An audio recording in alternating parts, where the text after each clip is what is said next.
जी, अस्सलाम वालेकुम जी. I am Dr. Tawakkalul Islam, working as a consultant maxillofacial surgeon, basically dental, followed my fellowship program in maxillofacial surgery. I'm a consultant in Liaquat National Hospital for the last 22 years.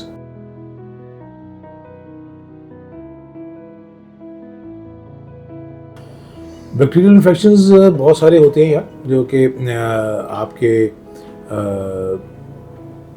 चलते फिरते आपके साथ normal कमेंसल्स भी हैं, oral cavity में भी चल रहे हैं.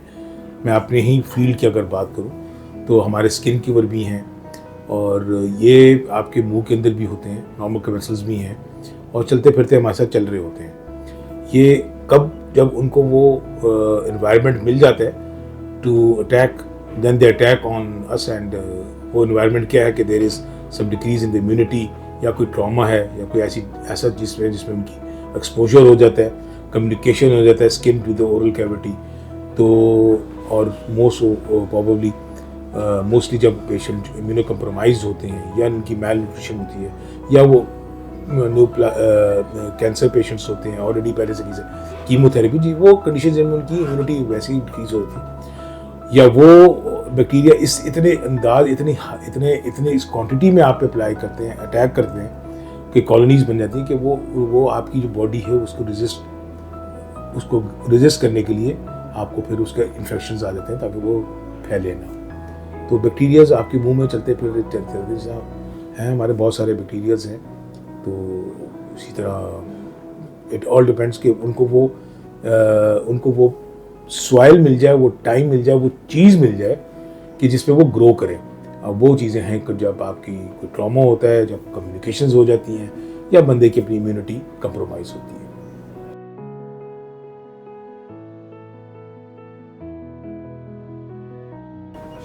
बैक्टीरियल इन्फेक्शंस यार ये डिपेंड करता है, मतलब कि सारे एंटीबायोटिक्स हम लोग यूज़ करते हैं, और ये सबसे इम्पोर्टेंट पॉइंट ये है कि हम एंटीबायोटिक्स कब यूज़ करते हैं, कि टाइमिंग्स क्या हैं. क्योंकि कुछ चीज़ें होती हैं जो हम प्रोफिलेटिकली यूज़ कर रहे होते हैं, एंटीबायोटिक्स को पहले से दे देते हैं कि यार एंटीसिपेटेड होता है. तो हमारे एंटीबायोटिक्स यूज़ करने का जो तरीक़ाकार है, दैट इज़ वेरी इंपॉर्टेंट, कि उसकी व्हेन टू यूज़, और कितनी प्लाज्मा कंसंट्रेशन होनी चाहिए, कब उसको कितनी देर में वो उसकी प्लाज्मा हाफ लाइफ उस एंटीबायोटिक की कितनी होती है, उसके मुताबिक हमको उसको यूज़ करना चाहिए. और सबसे इम्पोर्टेंट ये उसकी टाइमिंग इज़ वेरी इंपॉर्टेंट, और उसकी उस इन्वॉल्वमेंट है. फॉर एग्जांपल हमारे ओरल कैविटी है, ओरल कैविटी में commonly streptococci is more important, anaerobic gram positive cocci and anaerobic gram negative rods are very very important. ये मोस्ट कॉमन बैक्टीरिया हैं जो हमारे ओरल कैविटी में पाए जाते हैं, और जो जिसकी वजह से इन्फेक्शंस होती हैं हमारी ओरल कैविटी के अंदर. अगर वहीं पे अगर स्किन इन्वॉल्व हो जाए, और स्किन के साथ कम्युनिकेशन हो जाए ओरल कैविटी की, तो फिर वो स्किन के ऊपर स्टेफिलोकोकस होते हैं. तो हमको फिर एंटीबायोटिक्स वो चुननी चाहिए बेसिकली जो उन बीमारियों, उन बैक्टीरियाज पे अफेक्ट करें. So that is very important कि किस क्लास की एंटीबायोटिक्स कब यूज़ किए जाएँ, और मोर ओवर उसकी डोजेज कितनी है. डोजेज इज़ वेरी इंपॉर्टेंट, जो पर वेट ग्राम के साथ दी जाती है. उसकी कंसंट्रेशन इन द ब्लड कितनी पे है, किस लेवल पे उसका हाफ लाइफ होती है, और उसके ये सब चीज़ें जहन में रख के हमको यूज़ की जाती हैं. मिस यूज़ भी हो रहा है, और इसकी वजह से हमको बड़ी प्रॉब्लम्स खड़ी होती हैं. तो इट ऑल डिपेंड्स कि आप one should have the knowledge कि what is the common conditions जिसमें वो कॉमन बैक्टीरियल इन्फेक्शंस उस एरिया में, जैसे गट है, गट में उसके बैक्टीरिया डिफरेंट है. वो बैक्टीरिया जो मुंह में है, वो बैक्टीरिया वहाँ पे काम नहीं करते. उसके लिए उसकी डिफरेंट एंटीबायोटिक यूज़ करेंगे जो उस पर इफेक्ट करेंगे. अगर आप वो वाले इस्तेमाल करें, जी ग्राम पॉजिटिव देंगे, कोकाइस पे काम करें, तो गट में तो ग्राम पॉजिटिव कोकाई नहीं मिलेंगे आपको. तो इट डिपेंड्स साइट पे, इट डिपेंड्स कि कौन सी कॉलोनीज है और कौन सी वो बैक्टीरियल इन्फेक्शन किस तरह का है.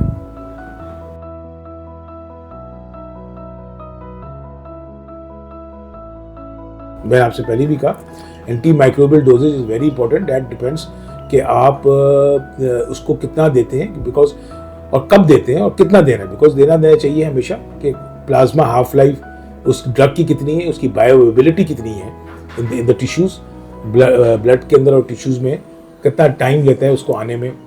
तो ये सब चीज़ें हैं। इट ऑल डिपेंड्स अगेन कि जो एंटीबायोटिक्स हम यूज़ करते हैं वो कितने किस बैक्टीरिया पे कहाँ किधर काम करती है। सो इसलिए बहुत सारी एंटीबायोटिक्स हम लोग यूज़ करते हैं। हमारे यहाँ कॉमनली यूज़ क्या हो रहा है कि जी आप उसको खाने के बाद दे दें। मेजॉरिटी एंटीबायोटिक्स बेसिक टाइमिंग होता है खाली पेट या खाने से पहले, हाफ एन आवर बिफोर या हाफ एन आवर आफ्टर, ताकि वो उसकी जो पीक कंसंट्रेशन लेवल है वो उसको अचीव कर सके, उसका प्लाज्मा लेवल अचीव कर सके और उसकी बायोअवेलेबिलिटी इन दी टिश्यूज़ है वो उसको अचीव कर सके। सो ये सब चीज़ें उस ड्रग्स के ऊपर डिपेंड करती हैं कि और ये ड्रग कौन सी दे रहे हैं। इट डिपेंड्स अगेन कि वो बैक्टीरियल इन्फेक्शन कौन सा है and the doctor who is prescribing it, that is the most important. उसको पता भी है कि वो प्रिस्क्राइब करे, उसकी डोजेज कितनी है वेट पर किलोग्राम की वजह से, उसको टाइमिंग्स कितने देने हैं। हमारे यहाँ सबसे बड़ा प्रॉब्लम ही इसलिए खड़ा हो रहा है कि अंडर यूजेज भी हो रही है और ओवर यूजेज भी हो रहा है। ना उन लोगों को पता है कि आप फॉर एग्जांपल एक कोई दवाई है यार, उसको आपने दिन में 4 दफ़ा यूज़ करना है, उसको आप उसको दिन में 2 दफ़ा दे रहे हैं उस मिलीग्राम के ऊपर, तो वो एक 70 किलो केजी के बंदे को पे एक वो कैसे काम करेगा, वो कहाँ तक जाएगा, नहीं जाएगा भाई। बाज़ दफ़ा क्या है आपने उसको देना है 5 दिन के लिए, वो ले रहा है 15 दिन तक। अब 15 दिन तक जो ले रहा है वो रेजिस्टेंस डेवलप कर रहा है और 15 दिन को, बिकॉज ये सब चीजें over uses, under uses, not proper doses, आपकी बॉडी में resistance of the bacteria develop हो रही हैं। तो this is the one of the reasons कि हमारे यहाँ जो फॉर एग्जांपल ट्यूबरकुलोसिस है, टाइफाइड है, under uses over uses of the medicine के, तो रिलैप्सिस केसेस आ रहे हैं। इसीलिए आ रहे हैं रिलैप्सिस केसेस कि आपने उनको जो मेडिसिन या आपने जो एंटीबायोटिक्स प्रिस्क्राइब की हैं they are not up to the mark और they have been under used और they have been over used. Multiple drugs regimens आ रही हैं, मल्टीपल ड्रग्स रेजीम आप दे रहे हैं, तो उनकी परसेंटेज कितनी है, उनकी आपको कितना देना, that has to be calculated per according to the per body weight. कितने लोग करते हैं, कौन इनको बताएगा? I think this is a big question mark.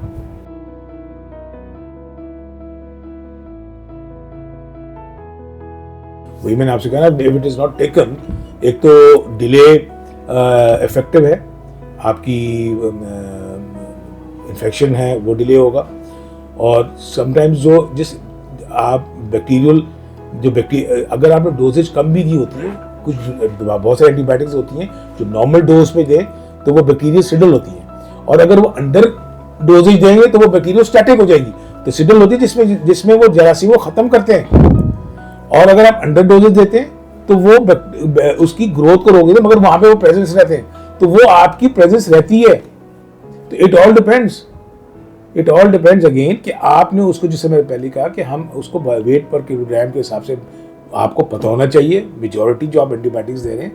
और फिर बहुत सारी दवाइयाँ जिसको आपको एलर्जी हो जाती है, तो वो एलर्जी के बाद आप उसकी जगह पे कौन सी दवाइयाँ दे रहे हैं, वही दवाइयाँ दें जो तकरीबन उनकी उस दवाई के, फॉर पेंसिलिन ग्रुप है, पेंसिलिन के साथ बंदों को एलर्जी हो जाती है, तो उसके अंदर कॉमनली वही जो हमारे ओरल कैविटी की मैं बात कर रहा हूँ, तो फिर हम उसके अंदर मैक्रोलाइड ग्रुप के, जो कि क्लिंडामाइसिन हो गई, मैक्रोलाइड ग्रुप हो गए, उसके हम जो उन्हीं एंटी बैक्टीरियल्स पे काम करते हैं near to those bacterials, then we use them as alternatives. So one should know what is right and what should be given.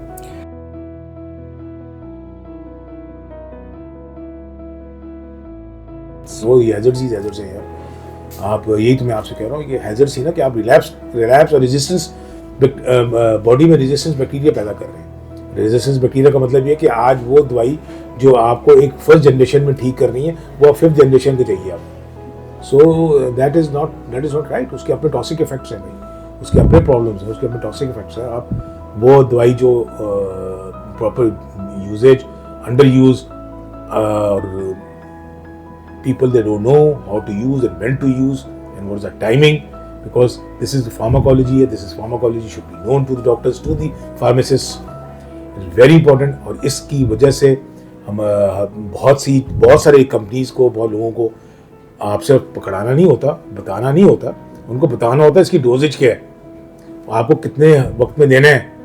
अब मैं I don't know so many patients, अब एक पेशेंट्स होते हैं कि 70% पेशेंट्स को अगर छः दवाइयाँ लिखी गई हैं कंसल्टेंट्स के पास जाती, 6 दवाइयाँ लिखी, उसमें 3 या 4 तो एंटीबायोटिक होती हैं, या 3 से 4 तो दर्द की गोलियाँ होती हैं।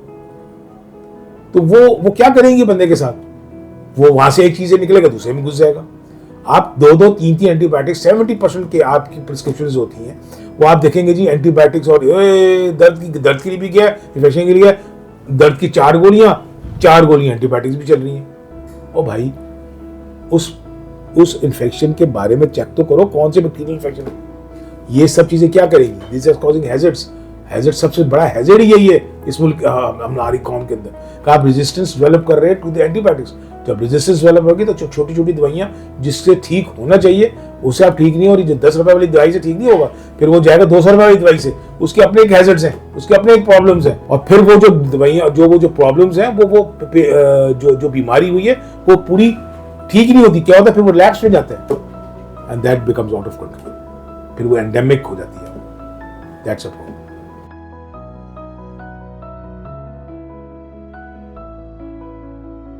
एंटी माइक्रोबियल रेजिस्टेंस जो अभी से ऊपर से बात करते आ रहे हैं, बेसिकली वो सब रेजिस्टेंस वही डेवलप करते हैं। सबसे बड़ी खतरनाक बात ये होती है कि this resistance is shown goes into the communities, और ये कम्युनिटीज में फैल जाता है। आपके हॉस्पिटल बेस्ड इन्फेक्शंस हैं, वो क्या है, वो यही तो हैं, एंटी माइक्रोबियल रेजिस्टेंस है टू सर्टेन ड्रग्स, और then it develops into the communities, और वो सिर्फ एक जगह मखसूस नहीं है, देन दैट गोज इनटू उस तरह आपका एंडेमिक और एंडेमिक्स हो जाती है। दैट्स अ बिग प्रॉब्लम कि ये कम्युनिटीज में हैजर्ड्स पैदा कर देती हैं।